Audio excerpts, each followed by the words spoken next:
আসসালামু আলাইকুম বন্ধুরা, এই ভিডিওতে দেখাবো কিভাবে সহজ কৌশলে সুন্দর একটি আপেল আঁকবেন।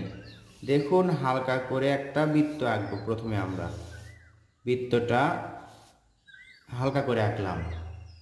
এরপর দেখুন, একটা স্কেল এভাবে এমনিতেই ধরলাম, এখানে একটা হালকা দাগ দিলাম, এখানে একটা হালকা দাগ, এখানে একটা হালকা দাগ, এখানে একটা হালকা দাগ। এরপর দেখুন যে এখানে দাগ পড়েছে সেখান থেকে একটু ভাঁজ করে আমরা দাগ নিয়ে আসবো। এখান থেকে একটু বা সামান্য ভাঁজ করে এভাবে একটা দাগ নিয়ে আসব। আবার এখান থেকে সামান্য ভাঁজ করে এখানে দাগ নিয়ে আসব। এরপর আমরা এখান থেকে হালকা করে ভাঁজ করে উপর দিকে নিয়ে যাব, একটু ভাঁজ করে আবার নিচের দিকে এটার সাথে মিলে দিব। আশা করছি এইটুকু দাগ আপনারা সহজেই করতে পারবেন।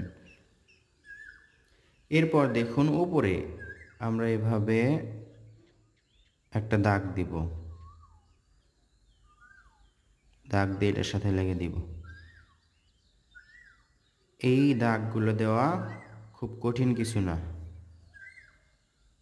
এখন বাহিরের দাগগুলো মিশে দিলেই দেখবেন আপেলের শেপটা হয়ে যাচ্ছে। আমরা একটু মেশালাম দাগগুলো, এরপর আবার স্পষ্ট করে দিব। হয়তো দুই দাগই মিশে গেল, তারপর আমরা দেখতে পাচ্ছি কোথায় কি দাগ আছে। এই দাগগুলো আমরা এখন স্পষ্ট করব। দেখতে পাচ্ছেন এখানে অলরেডি একটা আপেলের শেপ হয়ে গেল বৃত্ত থেকে। এর মাঝে আমরা একটি এভাবে দাগ দিব, ভাঁজ করে দাগ দিব। এখান থেকে উপর দিকে একটা দাগ তুলে দিব একটু ভাঁজ করে, আবার এটা মোটা থেকে চিকন করে নিয়ে আসবো। এই দাগটা ডাবল হবে।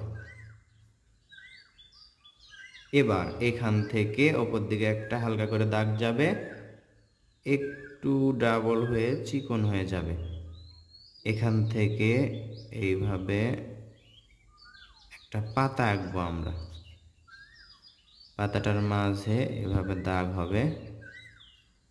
তো বন্ধুরা, এই কৌশলে আপনি সুন্দর একটি আপেল আঁকতে পারেন। আপেলে যদি আপনারা রং করা দেখতে চান তাহলে দেখতে পারেন। এখানে দেখতে পাচ্ছেন আমি একেবারে লাল রং নিলাম। লাল রং নিয়ে আগে সাইড থেকে করছি একেবারে গাঢ় করে। ছোট্ট, যেহেতু আপেলটা অনেক ছোট্ট, এজন্য সাবধানে রং করতে হবে যেন বাহিরে না যায়। বাহিরে গেলেই দেখতে কিন্তু অসুন্দর লাগবে।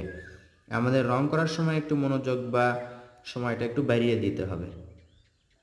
এটুকু রং করে নিলে তাহলে বাহিরে যাওয়ার সম্ভাবনা কম থাকবে।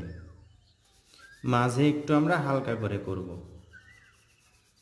দেখতে পাচ্ছেন মাঝে এটুকু একটু হালকা করে রাখবো রংটা।